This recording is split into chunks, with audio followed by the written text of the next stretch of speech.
Hey guys, it's Rainbow back, here to continue my Survivor Series review series, and I'm here to review Survivor Series 2005. So Survivor Series 2005, it was a pretty good show. You know? I mean, you had two really crappy matches, but everything else was good to great, really. Well, mostly good. But you had one great match, you had another really good main event, and two other pretty good matches, so yeah. So without further ado, I think I'll go on to reviewing the show now. First match, we have match 1 of Best of 7 series for the WWE United States Championship. Booker T versus Chris Benoit. This was a really good opener. Really good, solid opener. You had a lot of good technical moves from Chris Benoit, of course. And Booker T did good too. Okay, he did good. And, yeah, pretty much all the great stuff you can expect from these two guys.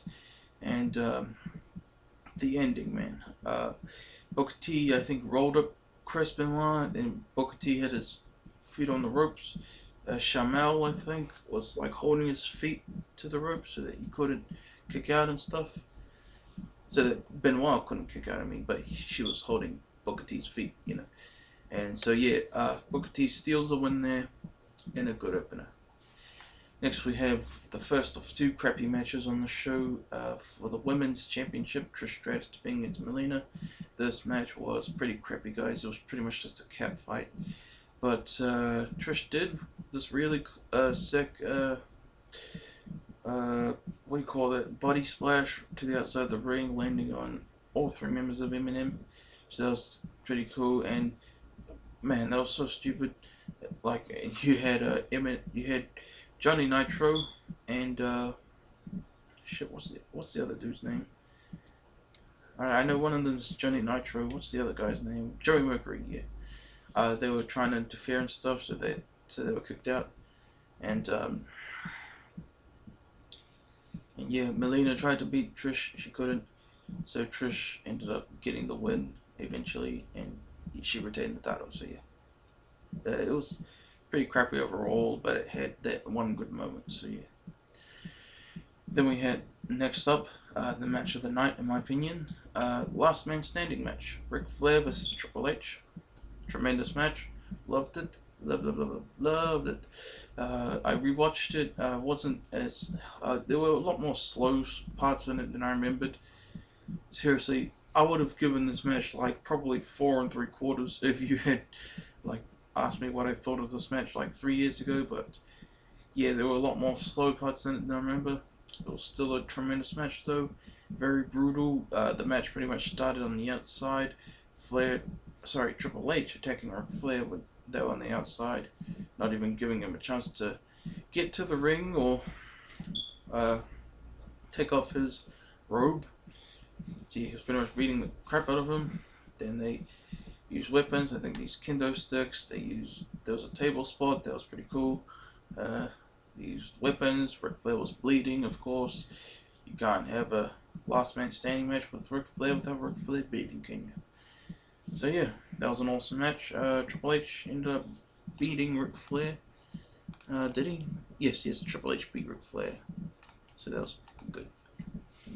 Tip, great match. Match of the night. Must see. So yeah. Next we have the WWE Championship match with Daivari as the special guest referee. Another good match.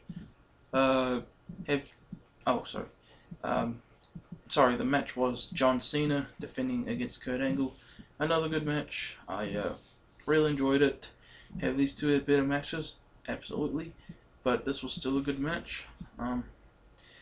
You had Cena get mad at Daivari, beat him, and then Kurt Angle did some dirty stuff, you know, and they had to get tons of more refs in, you know, and they did some cool stuff outside the ring. Like, I think there was a suplex thing outside the ring. That was pretty cool to see. And, of course, Cena, my boy Cena, retained the championship, beating Kurt Angle in the end. So, yeah. Good match. So, yeah. Alright, now we have the next match. Oh, my God. Can I skip this next match, please? No, I guess you want a full review of the show, I guess. Anyway, the next match, Theodore Long versus Eric Bischoff, one of the worst matches probably in the history of wrestling. This match was just stupid. It was just so humiliating seeing Eric Bischoff just out there trying to do stuff, and Theodore wasn't doing nothing, and then you had Boogeyman come out, scare Eric Bischoff, and that allowed Theodore to get the win. So, whatever, you know. Alright, then we got the main event. The big main event. 5-on-5 Survivor Series Elimination match. Team Raw. Consisting of Shawn Michaels, Kane, Big Show, Carlito, and Chris Masters. Versus Team Smackdown, consisting of Batista, Rey Mysterio, JBL, Bobby Lashley, and Randy Orton. Team Raw versus Team Smackdown. This was a pretty damn good match. It was a lot of fun. Personally, I think the concept of this match, you know, brand, division, I think that was better than the concept, you know, was better than the match itself. But the match itself was still pretty damn good. Second best match in my opinion. And of course, it got really chaotic sometimes. That was cool to see. And yeah, and in the end, it was down to Shawn Michaels and Randy Orton. The second time that it's been these two lost in a Survivor Series Elimination match. So yeah, Orton hits one last RKO on Shawn, pins him 1-2-3. Team Smackdown wins. Yay! Yeah. Then after the match, of course, we had Undertaker returning, you know, coming out of the flaming casket. To pretty much scare Randy Orton. I guess this was to set up their Hell in a Cell match at Armageddon. This would have been a surprise if Undertaker wasn't on the freaking poster. Gee, they made this so obvious that he was returning. But yeah, so Survivor Series 2005, good show. Check out the Last Man Standing match and the main event. So yeah. So that's my review of Survivor Series 2005, guys. I hope you enjoyed.